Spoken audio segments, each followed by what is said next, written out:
Les Furieux cette semaine est sûrement l'une des plus importantes du cycle en cours. Le Bitcoin frôle les 100 000 dollars, l'Ether qui se réveille et repart à la hausse, et surtout le marché des alts qui est prêt à faire d'énormes performances. Donc on va voir ensemble qu'il est encore temps de faire les derniers ajustements et même profiter de bonnes opportunités d'entrée sur des cryptos qui n'ont pas encore décollé. Voilà pourquoi dans cette vidéo, on va voir ensemble 3 raisons qui pourraient emmener le marché beaucoup plus haut et qui expliquent la hausse de cette semaine. On parlera également des actus importantes sur le marché des alts et bien sûr, on va analyser ensemble plusieurs cryptos que j'achèterai au prix actuel. Et pour ceux qui découvrent la chaîne, pensez à vous abonner pour ne pas manquer les prochaines vidéos importantes. Alors déjà, le premier point qui explique la hausse de cette semaine, mais qui pourrait également pousser le marché beaucoup plus haut, c'est le lancement des options sur l'ETF Bitcoin. Donc maintenant, on a la possibilité que des market makers, autrement dit des entreprises qui apportent de la liquidité, puissent proposer des options d'achat. À l'heure actuelle, si vous achetez donc l'ETF Bitcoin, il coûte 56 dollars. Par contre, l'option qui est proposée par les market makers, c'est d'avoir la possibilité d'acheter cette action-là à une date limite et à un prix déterminé, et tout ça en payant une prime. Prenons un exemple concret. Par exemple, une des options est à la mi-décembre pour 65 dollars. Comme je vous l'ai dit, à l'heure actuelle, l'ETF il est à 56 dollars. Ce que ça veut dire, c'est que si vous prenez une option, vous allez payer une prime et vous aurez la possibilité à la mi-décembre d'acheter donc une action de l'ETF. Si jamais le cours atteint par exemple 70 dollars, et ben vous à ce moment-là, vous pourrez quand même acheter l'action à 65 dollars. Autrement dit, vous aurez fait un profit de 5 dollars si vous revendez tout de suite. Par contre, si jamais à la mi-décembre, l'ETF il n'est pas monté à 65 dollars ou plus, vu que c'est une option, vous pouvez tout simplement ne pas acheter donc l'ETF. Alors dès le lancement, ça a connu un gros succès, on a eu 80% des paris à la hausse, et les deux options qui ont connu le plus de succès, c'est à la mi-décembre pour 65 dollars et à la mi-janvier pour 55. Ça nous donne donc deux infos importantes. Déjà, le marché est très haussier à l'heure actuelle et pense que le Bitcoin va continuer de monter, et donc l'ETF aussi, mais également qu'on risque d'avoir une correction d'ici la mi-janvier. Autre point important à noter, c'est que Grayscale a également lancé les options sur son ETF. Bon, il faut le dire, hein, c'est pas la même taille que BlackRock, mais c'est quand même une bonne nouvelle. Maintenant, le point important à comprendre, c'est qu'on a également la possibilité de ce qu'on appelle un gamma squeeze. Quand le prix du Bitcoin augmente, les market makers se rapprochent dangereusement du moment où ils pourraient vendre en fait les ETF à perte. C'est plutôt simple à comprendre, hein. Si jamais les market makers,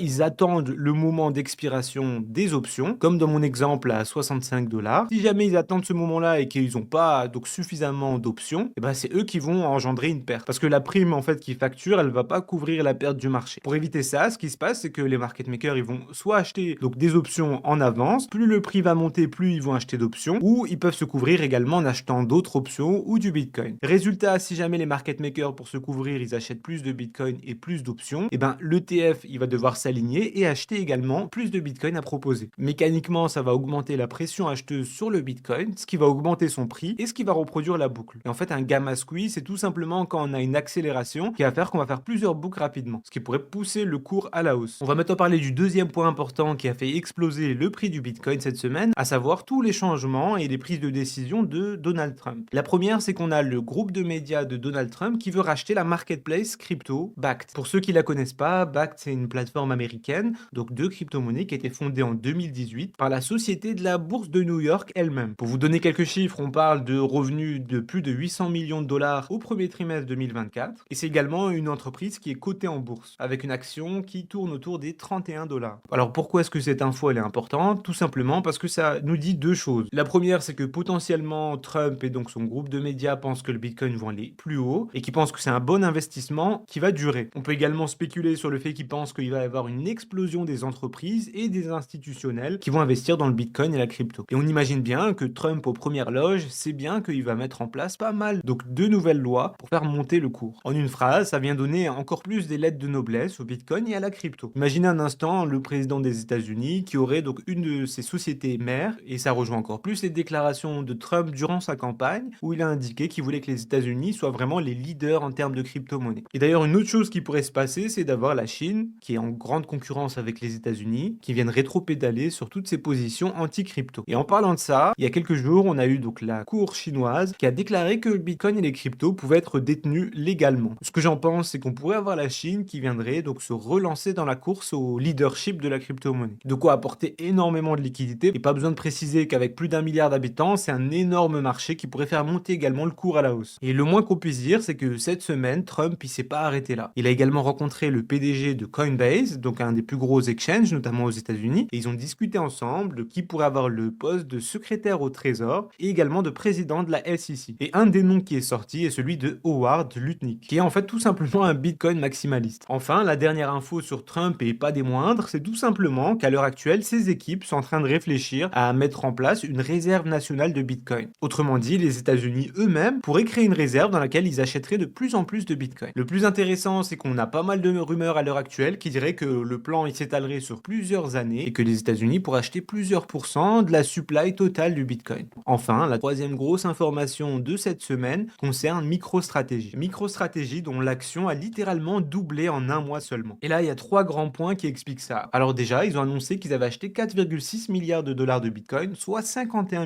700 Bitcoins supplémentaires. Et en plus de ça, ils ont également déclaré qu'ils voulaient lever 42 milliards pour acheter encore plus de Bitcoin. Je rappelle quand même qu'à l'heure actuelle, MicroStrategy détient 331 000 Bitcoins. Le deuxième point important, c'est que Michael Saylor a pitché Microsoft concernant l'achat de Bitcoin. Donc potentiellement, on pourrait avoir cette année Microsoft qui achète du Bitcoin. Et enfin, il y a quelques jours, MicroStrategy a lancé une levée de fonds avec des obligations convertibles. En gros, des investisseurs leur prêtent de l'argent à taux zéro et en échange, ils vont leur donner des actions de l'entreprise. Par exemple, si l'action coûte 400 euros au moment où l'entreprise prête de l'argent, arrivé à la date de maturité, si l'action est passée, disons, à 500 euros, et ben les investisseurs, ils pourront échanger leurs obligations contre des actions et ils auront donc engrangé un profit de 100 euros, soit la différence. À la base, ils avaient annoncé qu'ils voulaient lever 1,75 milliard et quelques jours plus tard, ils ont réajusté ce montant à 2,6 milliards de dollars de Bitcoin. Pourquoi je vous dis ça? Vous comprenez bien que MicroStrategy croit dans la hausse du Bitcoin au point même de s'endetter en mettant en jeu ses actions. Et le tout alors qu'on est au point d'ATH du Bitcoin. Ok, maintenant on va voir ensemble trois indicateurs très intéressants à surveiller. Je vous en parlais dans la dernière vidéo, mais les recherches Google Trends sur le mot-clé donc Bitcoin sont en train de littéralement exploser. On a même un pic qui est supérieur à celui qu'on a connu au début d'année pendant la montée. Autrement dit, ce que ça veut dire, c'est qu'on a de plus en plus de personnes qui tapent Bitcoin sur Google. Et ça montre en fait un certain retour des retail, donc des particuliers, sur le marché. Et si on a un tel pic à l'heure actuelle, imaginez un peu quand Bitcoin aura dépassé les 100 000 et qu'on va avoir tous les médias mainstream qui vont publier le Bitcoin dépasse son sommet historique. Je rappelle que les 100 000, c'est un prix psychologique, mais c'est aussi un prix symbolique. Ça sera la première fois qu'on passe à 6 chiffres. Et au moment où la masse va revenir et s'intéresser au Bitcoin, on risque de voir un gros afflux de liquidités, notamment sur les altcoins. Tout simplement parce que beaucoup vont juger qu'il reste plus une grosse marge de manœuvre pour le Bitcoin, peut-être un x2, un x2,5, x3 pour les plus optimistes. Et donc pour faire des profits, ou du moins essayer de faire des profits, il risque fort de se positionner sur les alts, et notamment sur le top 100. D'où l'intérêt, encore une fois, plus que jamais de se positionner maintenant, parce qu'on a encore des prix qui restent super intéressants, et c'est ce qu'on va voir un peu plus tard. L'autre point intéressant à noter, c'est que cette semaine, on a battu des records en termes d'open interest. Autrement dit, on a une explosion du nombre de futurs, d'options sur le Bitcoin. Ça montre encore une fois un grand retour des particuliers, mais également que beaucoup pensent que Bitcoin va dépasser les 100 000. Enfin, quand on regarde le carnet d'ordre sur le Bitcoin, notamment celui de Binance, on se rend compte qu'on a un gros mur autour des 100 000 et que ça augmente progressivement. Donc à partir de ces moments-là, on a plus de 3 000 Bitcoins. Ce que ça nous indique, c'est que ça sera pas forcément simple de passer les 100 000. Maintenant, avec toutes les news positives qu'il y a, on pourrait quand même les dépasser. À mon avis, on risque de toucher les 100 000 dans les prochains jours, mais une fois qu'on les aura passés, moi je vois bien quand même une correction autour de Noël, où en général à ce moment-là, les marchés sont plutôt calmes. Pour également tout simplement ranger dans la zone des 96 000 dollars, pour ensuite repartir de plus belle au mois de janvier. L'autre cas de figure possible, ça serait tout simplement qu'on passe les 100 000 avant Noël et qu'on ait une correction plutôt autour du mois de janvier, avec tout simplement un système de acheter la rumeur, vendez la news. Étant donné que Donald Trump il va arriver au pouvoir le 20 janvier, on pourrait imaginer que la nouvelle elle est déjà pricée. Quand on va s'approcher en fait de son arrivée à la Maison Blanche, donc le 20 janvier, on risque d'avoir peut-être une correction. Après encore une fois, j'ai pas de boule de cristal, tout est possible, mais ce qui est sûr, c'est qu'on a la plupart des marqueurs qui sont au vert à l'heure actuelle. On va maintenant parler des grosses actus crypto de la semaine. La première, c'est que la plateforme Kraken, une des plus grosses aux États-Unis, a indiqué vouloir lister 19 nouveaux tokens. Et tout ça parce qu'ils étaient plus optimistes concernant les régulations crypto aux USA. On en parlait il y a quelques jours avec notamment Coinbase, qui selon moi vont lister de plus en plus de crypto, et ça s'applique également à Kraken. Et plus on aura de crypto et de tokens listés sur des gros exchanges, plus les particuliers, les retail, vont investir massivement dans des plus petites capitalisations. Et à mon avis, durant ce cycle, on va avoir vraiment une explosion du nombre de listings sur toutes les plateformes. Pour l'instant, elle se concentre plutôt sur des grosses cryptos. On voit là par exemple BNB, DDX, AR ou Equity, mais on pourrait également avoir donc des plus petites capitalisations, comme on a vu avec Binance qui a accéléré le mouvement, notamment en termes de memecoin. Donc repérer des cryptos avec une capitalisation moyenne et qui s'inscrivent quand même dans un grand narratif. On parle pas là de memecoin, mais de projets entre entre guillemets plus sérieux, ça semble quand même intéressant pour moi durant ce cycle. La deuxième grosse info, c'est tout simplement donc le départ de Gary Gensler. Il y a quelques jours, on parlait du départ probable de Gary Gensler, et ben maintenant c'est acté. Donc le directeur du gendarme financier américain, la SEC, est sur le départ. Et je rappelle que cet organisme, sous le mandat de Biden, a littéralement ralenti tout l'écosystème de la crypto. Ils ont poursuivi Coinbase, Binance, énormément de protocoles liés à la DeFi et au stacking, mais également XRP, qui d'ailleurs continue sa hausse cette semaine. Et l'autre point intéressant à surveiller, c'est qu'on a Bitwise qui a lancé en fait un enregistrement pour un ETF Solana. Alors c'est pas la première entreprise, il y en a plusieurs, mais à mon avis, on pourrait potentiellement voir un ETF Solana arriver dès 2025, ce qui viendrait potentiellement faire monter le cours du Solana lui-même, mais également des petites cryptos qui sont reliées à son écosystème. Enfin, on a Nvidia, donc la société avec la plus grosse capitalisation au monde, qui a enregistré encore une fois des records dans ses revenus du troisième trimestre, ce qui vient confirmer un peu plus le fait que le narratif phare de ce cycle sera l'intelligence artificielle. Et d'ailleurs, dans un instant, on va voir ensemble quelques cryptos intéressantes à surveiller. On va maintenant parler des altcoins et plus précisément de la Bitcoin dominance. En fait, quand on prend le graphique sur les 5 ans, on peut se rendre compte qu'en 2017, il a fallu plusieurs mois pour que la dominance du Bitcoin descende et on voit qu'elle était au plus bas durant le pic qu'on a eu donc à la fin du cycle, autrement dit en décembre 2017. Elle a ensuite augmenté progressivement jusqu'à 70% pour descendre durant quelques semaines jusqu'au top de 2021 à 42%. Alors deux choses intéressantes à noter. En 2017, le Bitcoin était roi et il y avait très peu de place pour les alts. Donc là, on était autour des 95% et ça a descendu. Donc les liquidités, elles sont réparties sur les différentes cryptos. Faut noter également qu'à ce moment-là, il y avait beaucoup moins de cryptos sur le marché. Ensuite, même si la dominance du Bitcoin est remontée, on n'est jamais retourné donc assez plus haut. Tout simplement parce que le marché était plus dilué et on se rend compte que d'un cycle à l'autre, il y a de plus en plus de cryptos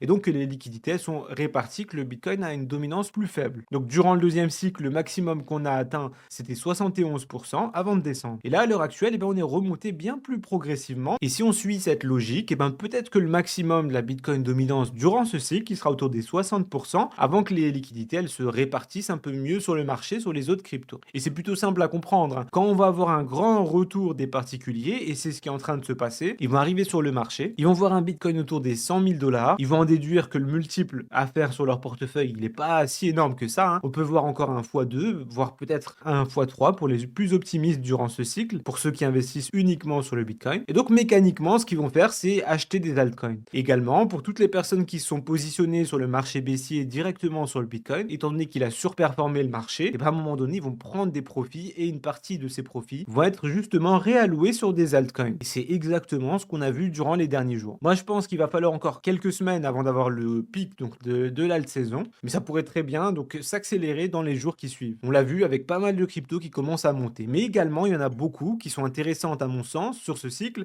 mais qui sont pas encore montées. Et parmi elles, une des cryptos que j'achèterais si j'arrivais maintenant et que j'ai dans mon portefeuille, c'est Destra Network. C'est une crypto dans le narratif de l'intelligence artificielle. Ce qui est intéressant, c'est que le market cap est pas super élevé et qu'elle a été lancée en fait récemment. La crypto elle a été lancée en mars 2024, autrement dit au pic qu'on a eu en début d'année. À l'heure où je tourne cette vidéo, le cours est autour des 34 centimes pour un market cap de 345 millions. Mais ce qui reste à mon sens relativement intéressant, déjà parce que la crypto elle est jeune et ensuite parce qu'on a toute la supply qui est libérée. On peut voir que depuis le début du mois, on a fait quand même un x2 mais avec un market cap de 345 millions, je pense que Destra Network peut encore énormément progresser. Je précise que c'est pas un conseil en investissement, ça reste plus risqué que de rentrer sur les grosses cryptos du narratif de l'IA, donc notamment Tao, Akash Network, Render, le FET, mais à mon sens, le Destra a possibilité de performer mieux sur ce cycle. Il faut rappeler qu'il y a énormément de mises à jour sur les différentes IA du marché traditionnel. On va avoir une nouvelle version de ChatGPT, de Gemini, également la sortie de plein de nouvelles IA, ce qui à chaque fois risque de remettre en lumière à nouveau le narratif de l'IA, qui est quand même un des top performeurs durant ce cycle. Enfin, l'autre point intéressant à noter, c'est qu'à l'heure actuelle, Destra, il n'est pas listé sur un gros exchange. Il est sur MEXC, mais il est ni sur Binance, Coinbase, et donc ça laisse une grosse marge de progression. D'autant plus quand on sait maintenant que Gary Gensler est parti, qu'il va y avoir de plus en plus de cryptos listés sur les exchanges. Maintenant, pour pas que la vidéo soit trop longue, on va pas rentrer plus en profondeur, mais si jamais ça vous intéresse, dites-le moi dans les commentaires et je vous ferai une vidéo dédiée à Destra Network. Enfin, la deuxième crypto intéressante à surveiller selon moi, c'est tout simplement The Graph, qui s'inclut également dans le narratif de l'IA, fait pas mal d'avancées ces derniers temps, et même si c'est un gros market cap à 2 milliards, on pourrait aller chercher beaucoup plus haut. Je rappelle que la TH était autour des 2 $. Bon, à ce moment-là, il y avait moins de jetons en circulation, donc ce sera plus difficile de l'atteindre, mais à mon sens, durant ce cycle, on pourrait finir avec un multiple à partir de maintenant autour des x10. Maintenant, c'est pas un conseil en investissement et j'ai pas de boule de cristal cristal. Alors faites toujours vos propres recherches et encore une fois, si le projet vous intéresse, dites-le moi dans les commentaires et je vous ferai des vidéos dédiées à plusieurs cryptos.